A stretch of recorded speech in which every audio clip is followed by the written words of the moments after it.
2 sonhos que eu tive nesse mesmo ano de 2024 e um pouquinho do testemunho em relação ao meu esposo.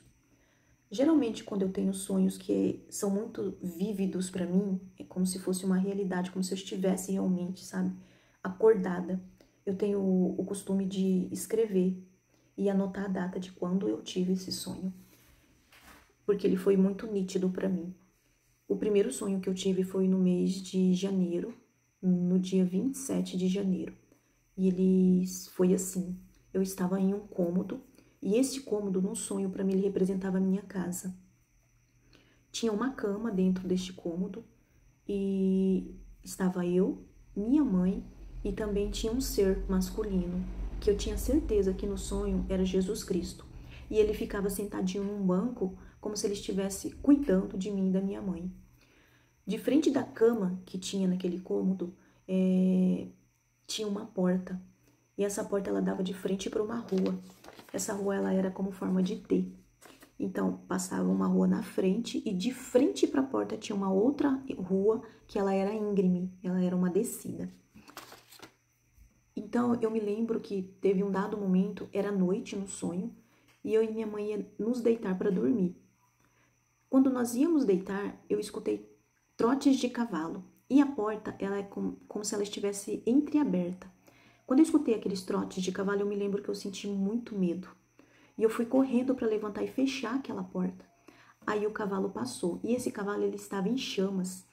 E logo quando ele passou, eu perguntei para minha mãe, falei: "Mãe, aquilo foi um cavalo?" E ela disse para mim assim: "O que você acha que foi?" E no momento que ela terminou essa pergunta, a minha casa ela começou a ser empurrada para aquela rua íngreme através de uma enxurrada. E essa enxurrada levava a minha casa para baixo, assim. Eu me lembro que eu saí para fora, assim, da casa, minha mãe também. E Jesus veio junto. E eu tentava empurrar a minha casa para cima, só que ela continuava descendo. E quando ela chegou quase assim no final da rua, eu vi naquele momento, irmãos, muitas águas, muitas águas. Eu via casas debaixo de águas, assim. E eu via pessoas gritando, gritando assim de desespero, sabe? E eu olhava para trás assim, eu tentando empurrar a casa para cima. E de repente eu comecei a empurrar a casa para cima. E eu me lembro que minha mãe vinha só caminhando do meu lado e Jesus atrás. E eu vinha empurrando, empurrando. E conforme eu fui chegando mais em cima, eu comecei a subir uma escada. Só que eu não conseguia mais empurrar a casa.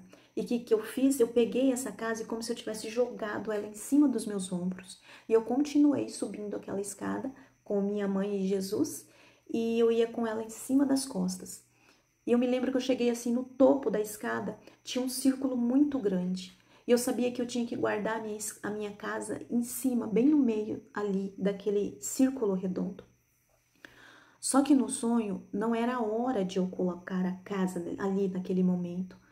Então eu tive que esperar. E eu me lembro que eu coloquei a casa assim no canto para eu poder aguardar. E quando eu esperava para eu poder colocar a casa naquele lugar, porque eu sabia que tinha que colocar ela ali, mas não era o momento certo. E eu me lembro assim que eu tinha que esperar esse momento certo. E eu sabia que se minha casa ficasse ali, ela ficaria segura. E quando eu escorei assim, eu vi muitas pessoas ao redor daqueles círculos assim, e essas pessoas estavam dançando e de repente apareceu um DJ tocando música, e essas pessoas dançavam, dançavam. É como se elas não se importassem com o que estava acontecendo. Eu sabia que estava acontecendo algo muito importante, que iria acontecer algo muito importante no sonho. Eu tinha certeza que a minha casa seria colocada ali naquele lugar, mas teria um tempo certo para isso. Só que eu tenho certeza, eu tenho a nítida certeza no sonho que enquanto eu esperava, estava acontecendo coisas ao redor muito importantes. Mas aquelas pessoas que estavam dançando, elas não se importavam com nada. E eu me lembro que nesse momento eu acordei e eu escutei muito nitidamente. Eu não cheguei a abrir os olhos, mas eu despertei. E eu escutei aquele louvor que diz assim, essa frase: Deus mandou te dizer que vai acontecer. Deus mandou te falar que tudo vai passar. E aí eu abri os meus olhos. Quando eu abri os meus olhos, eu já levantei e já anotei tudo, porque estava muito fresco na minha mente. E amados, aí vem o relato do testemunho do meu marido. Há 4 anos atrás, o meu esposo, ele se envolveu com uma traição. E eu descobri tudo, e isso me magoou muito.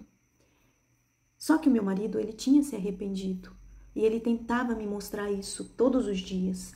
Todos os dias ele dizia que me amava, todos os dias ele me pedia perdão, todos os dias.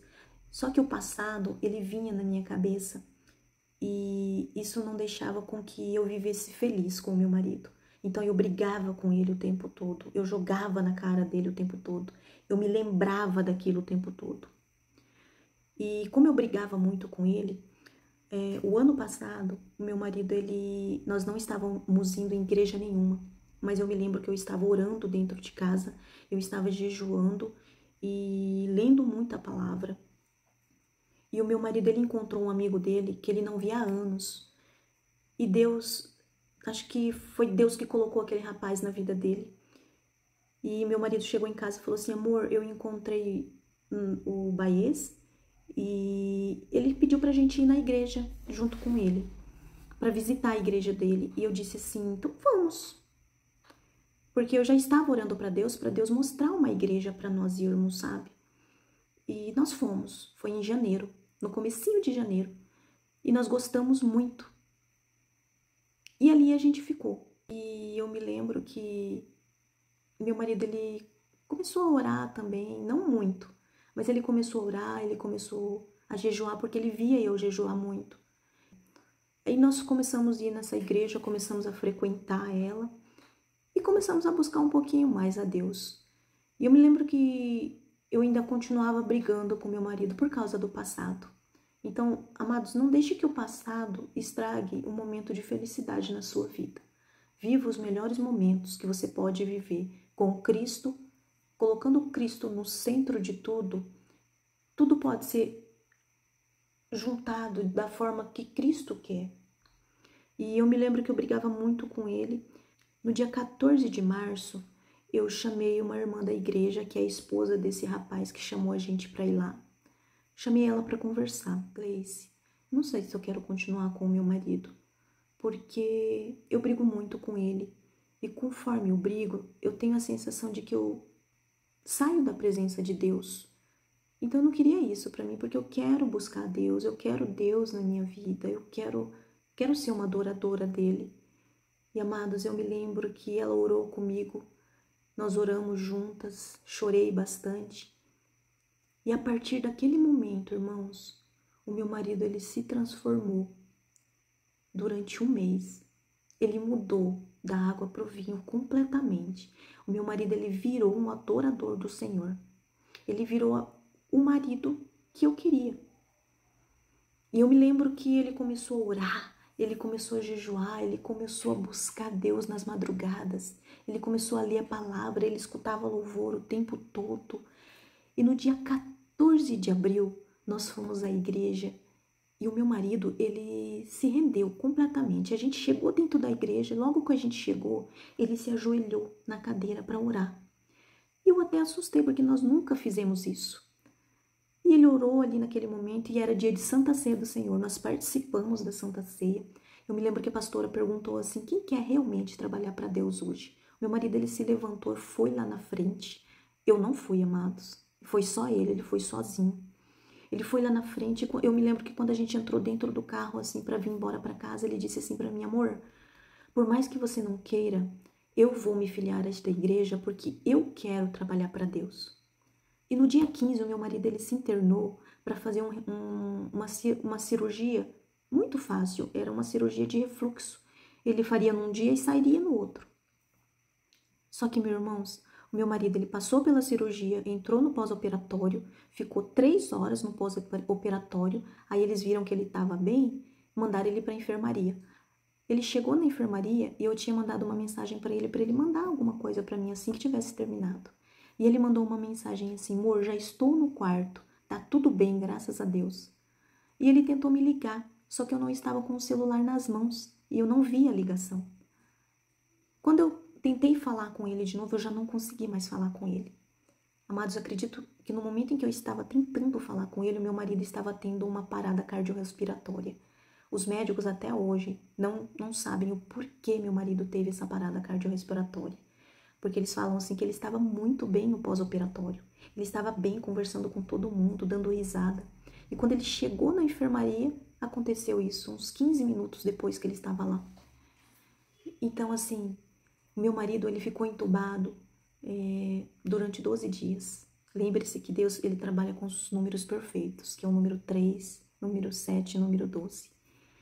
E o meu marido, ele ficou entubado durante 12 dias. No 12º dia, meu marido veio a falecer. E eu me lembro que nesse período que ele estava no hospital, eu entrei num jejum. Acredito eu que tinha sido no dia 19 de abril. E foi 7 dias, eu fiz 7 dias de jejum e oração, com busca na palavra, tudo. Quando eu entreguei no 7º dia o jejum, eu fiz só com água, amados, eu fiquei só com água. Quando eu entreguei no 7º dia, que foi no dia 26 de abril, meu marido faleceu. E enquanto ele estava lá no hospital, muitas pessoas oraram por ele, muitas pessoas mesmo, gente até fora do país, de Portugal, da Suíça. E foi um mover tão grande assim, tão grande, que houve uma família inteira. Eu vi testemunho de uma família inteira se converteu por causa da situação do meu marido. Pessoas que não oravam há 10 anos voltaram a orar. Pessoas que nem ouviam louvor começaram a ouvir louvores. Então, assim, foi um mover muito de Deus, sabe? E através da morte do meu marido, o meu filho se converteu, que é o mais importante. Meu filho, ele se voltou para Cristo. Minha filha, ela se entregou assim para Deus de uma forma sobrenatural. E eu tô aqui contando um testemunho para vocês hoje. Ainda dói muito, sabe? Dói muito porque foram 26 anos de casada que eu tive com ele. Ele foi o amor da minha vida. Mas Deus sabe todas as coisas, né, irmãos? Deus sabe o momento certo. Nós estamos aqui de passagem. Nós somos passageiros na terra. E Deus me emprestou ele. E eu agradeço a Deus por ele ter sido o pai dos meus filhos, o meu esposo, né, a quem eu amei. Eu me arrependo muito assim, amados. E digo assim para vocês, tomem cuidado. Não deixe que o passado estraguem uma felicidade na vida de vocês. Façam como Deus faz com a gente, né? Quando Deus nos perdoa, Ele joga para o mar do esquecimento. E assim a gente tem que ser. Eu briguei tanto com ele, tantos anos eu passei brigando com o meu marido, sem saber que um dia Deus o levaria, achando que Deus nunca o levaria. Mas Deus sabe todas as coisas. Hoje eu busco Ele de todo o meu coração, porque eu quero ir para o céu. Eu quero encontrar o meu marido no céu, sabe? Porque eu sei que ele está lá. Deus disse isso para mim. Deus disse isso para mim através da palavra mesmo. E Ele disse através de visões e revelações. Pessoas sonharam com ele, falando que Deus iria recolhê-lo. Eu tive uma visão quando ele estava no hospital, que eu vi os dois, né? Eu vi Jesus e vi ele. Eu estava de frente para eles estavam de costas para mim. E eu me lembro que eu vi Jesus abraçado com ele assim. E eles contemplavam uma grande árvore. E essa árvore, assim, eu tive a nítida sensação que era a árvore da vida, sabe? Tinha uma luz muito forte sobre eles. E naquele momento eu vi que Deus iria recolhê-lo. Uma irmã da igreja sonhou com ele e viu que Jesus colocava uma aliança no dedo dele. E quando ela veio me contar esse sonho, ela falava assim, eu queria entender a aliança, né? E quando ela me contou aquele sonho, eu ouvi Deus falando para mim assim, ele é minha noiva e eu vou levá-lo. Então, assim, ele tá com Deus, eu sei que ele está. Então eu preciso buscar para poder chegar lá em cima também. E depois que ele faleceu, amados, foi no dia 26. Aí vem o sonho, os acontecimentos dos sonhos, né? No dia 27, aconteceu a enchente no Rio Grande do Sul. E quando eu vi aqueles documentários, quando eu vi as notícias na televisão, Deus trouxe à minha mente o meu sonho que eu tive. Das pessoas que gritavam porque suas casas estavam debaixo d'água. E aí eu vi aquelas pessoas, eu ainda lembro nitidamente a imagem que eu vi no sonho, das pessoas gritando, desesperada. E também, logo depois que aconteceu essa notícia, quando Deus trouxe essa lembrança do sonho para mim, eu entendi o porquê que eu estava com a minha casa nas costas, subindo a escada. Eu levaria o restante da minha família até o céu. Eu estaria sozinha, carregando a minha casa, mas Cristo estaria comigo. E eu acredito que no sonho, a minha mãe, eu intercedo muito pela minha mãe, a minha mãe também subiria junto comigo.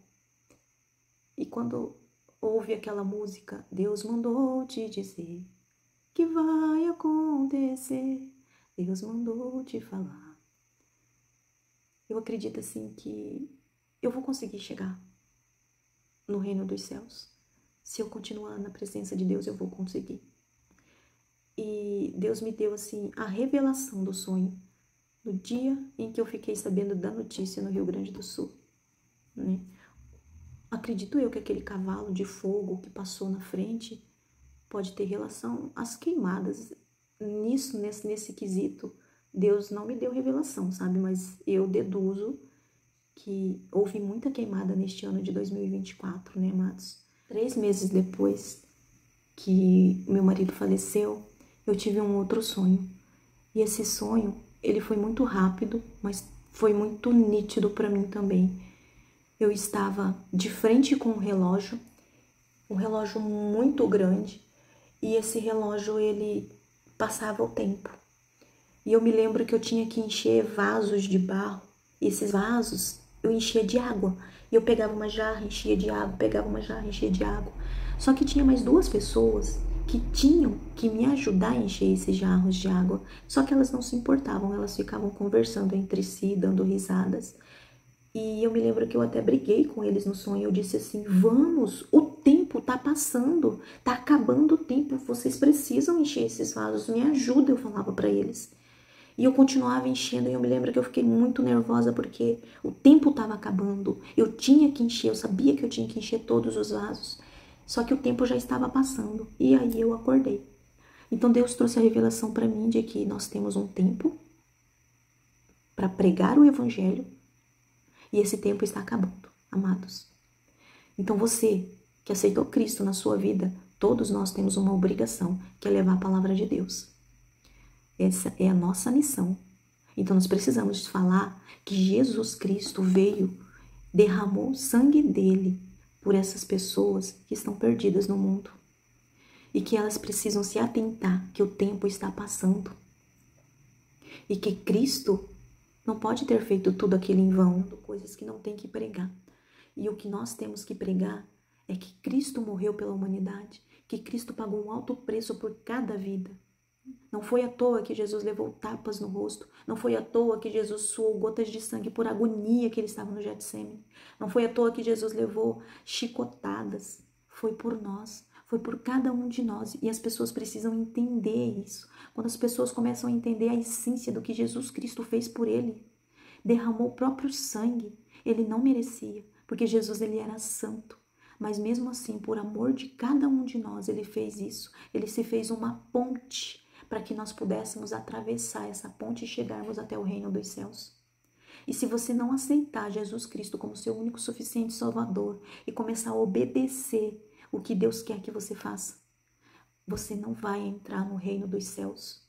E o tempo, o nosso tempo aqui na terra está acabando. É esse que é a revelação do sonho. Existe um relógio e esse relógio está passando.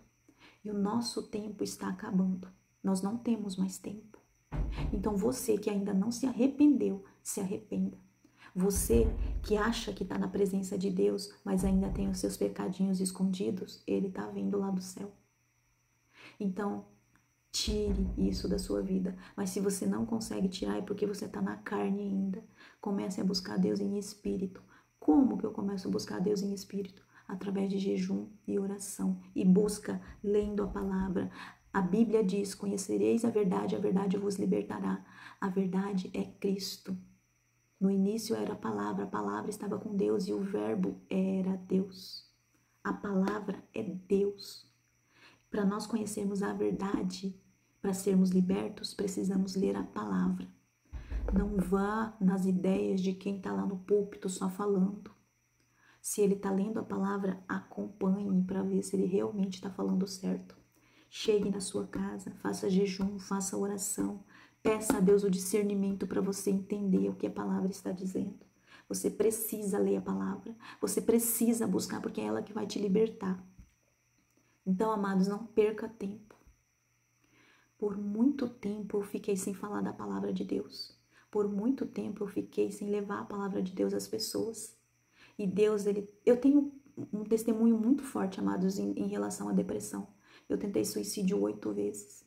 Deus, ele me curou disso. Só que, amados, é outra conversa isso. Isso é para outra história. Só que assim, amados, desde lá daquela época, Deus já me chamava para falar da palavra dele, para falar do nome dele, porque através de minha vida o nome de Jesus Cristo tem que ser glorificado e exaltado, porque é ele que comanda os céus e terra. E eu tinha que ter feito isso, mas eu não queria. E o que Deus fez? Levou o meu marido, o meu esposo, o supridor da minha casa, porque eu não trabalhava, irmãos. O meu marido trazia tudo que eu tinha necessidade para dentro de casa. E o que Deus fez? Mas até então, eu ainda tinha os meus filhos em casa. Estava junto com eles. De repente, o que Deus faz? Tirou meu filho de perto. Meu filho foi embora para Santa Catarina. E o que aconteceu tempos depois? Minha filha se casou e se mudou. Eu me vi sozinha, de repente. Depois de 26 anos, junto com uma família, eu me senti sozinha. E aí Deus começou a me lapidar, irmãos. Deus começou a me tratar. Deus falava assim para mim: desce, desce, porque eu quero ver sua cara no pó. Me adora, fala do meu nome, porque senão eu vou te tirar mais. Amados, eu devia ter escutado Cristo há 7 anos atrás, porque é desde lá que ele tem falado comigo, mas eu não queria falar do nome dele mais, porque eu fui tão decepcionada em uma igreja que eu não queria participar de igreja nenhuma mais. Mas, amados, Deus não quer saber disso. Ele não quer saber se você vai ser decepcionado por homens ou não. Ele quer saber se você está falando da palavra dele. Ele quer saber se o nome dele está sendo exaltado através da tua vida. Não se importem, amados, com o que homens façam. Deixe que Deus o julgue. Trabalhe para Cristo. Faça a vontade do Senhor, para que não venha acontecer coisas ruins na sua vida. Eu digo coisas ruins assim, porque é bem aquela frase: se não vem por amor, vem pela dor. Hoje, amados, eu fui aos pés do Senhor pela dor. Eu poderia ter evitado isso. Eu poderia estar vivendo uma vida completamente diferente. Mas o que Deus fez? Deus tratou meu marido, transformou ele numa igreja santa e irrepreensível e recolheu. Para quê? Para converter o meu filho, para levar minha filha a ser uma verdadeira adoradora e para me lapidar, para que eu pudesse levar a palavra dele. E hoje eu tô aqui. E eu tô aqui para dizer para você, amados, não desista. E se tem você, algum de vocês perdeu um ente querido que amava muito, vai pro pó, irmãos, vai pro pó, porque é o Espírito Consolador do Senhor que me consola todos os dias. Tem dias que eu já levanto chorando e eu joelho no chão. Eu levanto daquela oração bem, porque o Espírito Consolador veio e consolou. Deus sabe todas as coisas. Cristo está voltando e precisamos nos prostrar diante dele e falar do nome dele para quem precisa. Era isso que eu queria passar para vocês, irmãos. Sigam firme na palavra. Desviem dos maus caminhos. Se você ainda tem um pecado, peça para Deus te limpar. Porque lá no céu não entra pecado. Lá no céu temos que ser santas e irrepreensíveis.